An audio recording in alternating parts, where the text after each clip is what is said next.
everyone. Today I want to do a little crafting video. Christmas is coming up. I want to make some handmade items, some to be gifts and just some for fun. I'm going to be making some wire wrapped necklaces today, but if you want to hang out with me for a moment, it's also the first snow of the season here in Michigan, and I want to go show you that real quick because it's really pretty.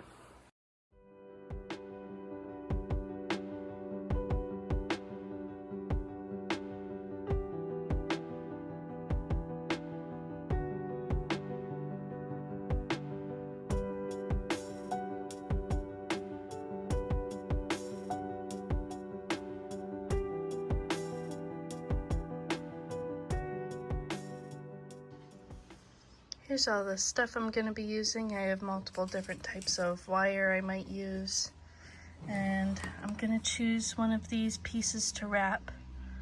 I got these in Norway, and I think a lot of them are like shards of old ironstone. The crazing's nice in this one.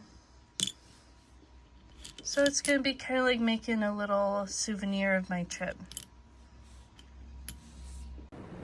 Alrighty, I'm gonna cut off some wire, kind of shape it into a loop.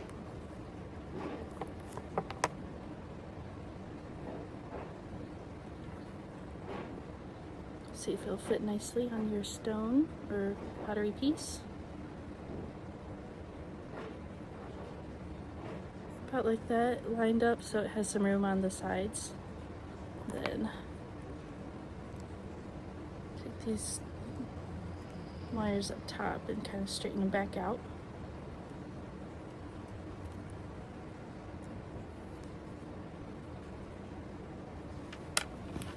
Alrighty. Now, I'm gonna make the bail. So we grab thinner wire.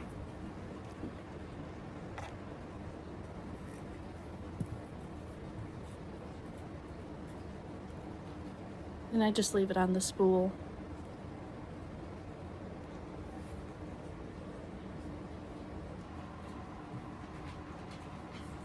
Then we just start weaving the bail.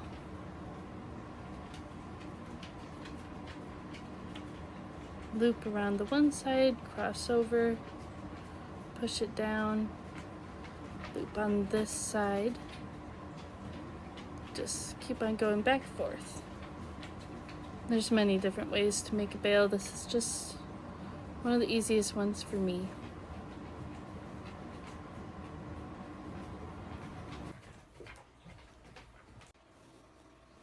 So I snipped the wire off the spool because this should be about long enough, and I'm just going to bend it around and then secure it in place. Some people like to have like an exact loop, so they'll use like a pencil and just kind of bend it, or there is like bailing pliers that you can use, and then you can adjust it. Like when I do it this way, my bail's a little bit too big, so I can adjust it a little bit.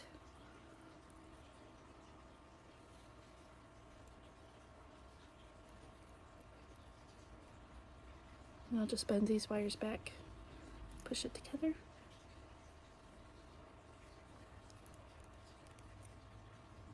And then I have this little extra strand where I can loop it around a few times just to kind of hold it in place. You can also like make the bail wider if you wanted to by just going in with your pliers. I think it makes it easier to put on a like chain later if you do that.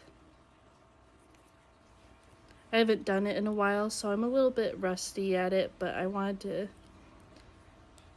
make something. It's getting colder and I want to start crafting more. And I learned how to wire wrap on YouTube, which even just freestyling it for a little bit before following exact tutorials, I think really helps you learn kind of what style you want to do and just how to make things work and fit and stay in place. It does take some trial and error to find out how you like to do that.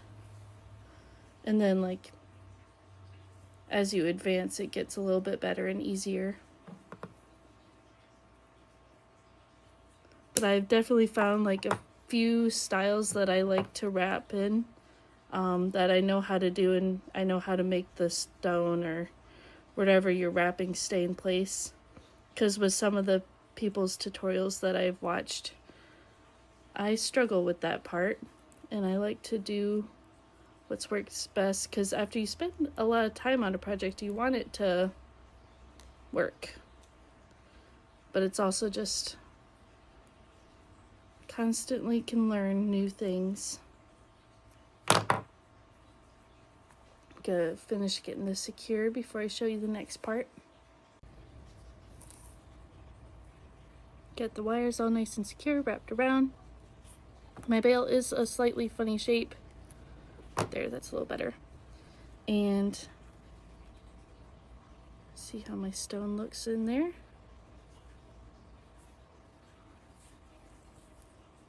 Pretty much maybe lost a little bit of space, but we're gonna try to do like a tree of life design on here. It will cover up some of the crazing, but this one, I think it'll look cool. So for the tree of life, I like taking thinner wire than what you used your bail with. This one is 26 gauge, I believe it is. Cutting it off in, for this one it like depends on what size you're working with, but I'm just gonna do like 4 to 5 inch pieces. If you have a larger thing, like I would do it like about twice the size of your stone with a little extra as well. And then you cut off about 10. So we're gonna fold them in half. So if you cut off 10 pieces, you'll get like 20 branches. So 3 is that 6. Try to line up to make them about the same size. 8. 10. 12.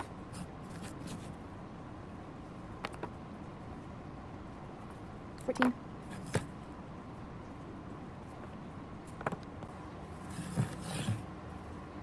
'I think I'll actually only do 18.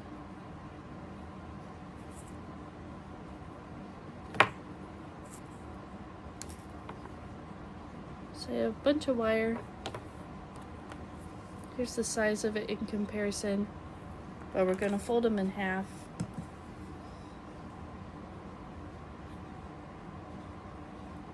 Let me just go swoop.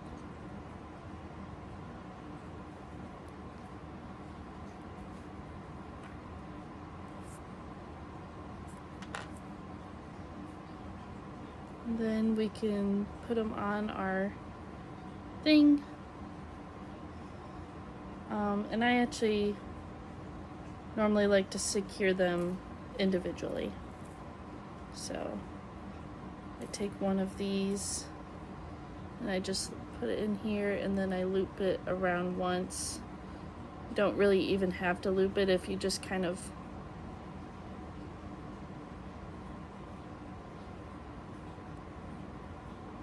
tighten it like that.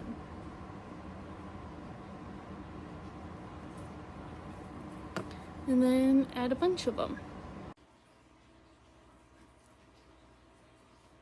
And then we can set our little bracket on here, line it up, and then we're going to fold these over it. Take the rock back out, and then we're going to twist it to make the trunk. So you gather up your wires, Just take your pliers and twist it a few times until it looks like a nice trunk. Grab your stone back and kind of, it's hard to show, but, and then you can spread these out to be like the roots. It looks kind of cool when you take your pliers and add some bends to them. Some people do this before even like bending it and twisting it around the stone. Okay, now we can start making our first branches. So we separate, I'm gonna do 3 wires on each side, like that, and then I'll add a little twist like the base of a branch, make it a little bit thicker so they're all together. And I'll do that on both sides.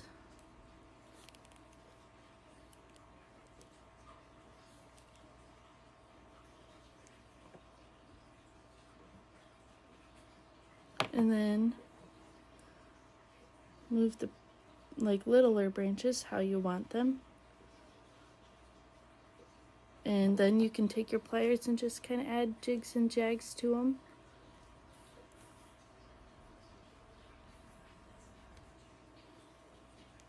Now they're all crazy looking. And then I take the bottom 2 closest to our like base. I'll look around on the back side and secure them by looping them around this little frame we made earlier.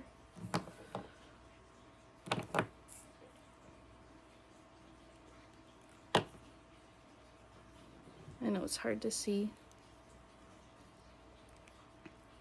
but you just loop it around about twice and take your extra wire length and cut it off and tuck it under the frame.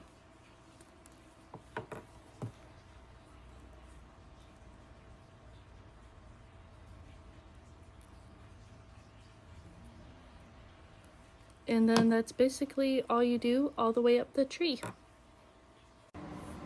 Progress. For my top branches, instead of like twisting them, I did a little twist more for the trunk, but now it's just going to be like a canopy and I'm going to secure them down like this. This is the finished product. If I had actually went with 20 like I said I was going to, I might have had more tree branch room up here, but it would have been not as much room to attach it on the back, so I'm happy I went with this way. One thing you can do to make sure it's complete is make sure all your ends are tucked in so nothing's poking anybody, and you can try to adjust the curves on the branches, but other than that, it's a pretty cute little thing. That's how I make my little tree pendants. It is the next day, and I made a few more pieces after I got home from work. So I'll show you to them real quick. This one, like I did the same weave as the bale and just kind of wrapped it all around it and secured it with little spirals. Same thing with like this one. And then this is a different type of pottery. All found in Norway, which I'm really excited about. I do have a video I just released on that if you would like to see my trip. But other than that, let me know if you want more tutorials. I hope you enjoyed this one. I know it's not like a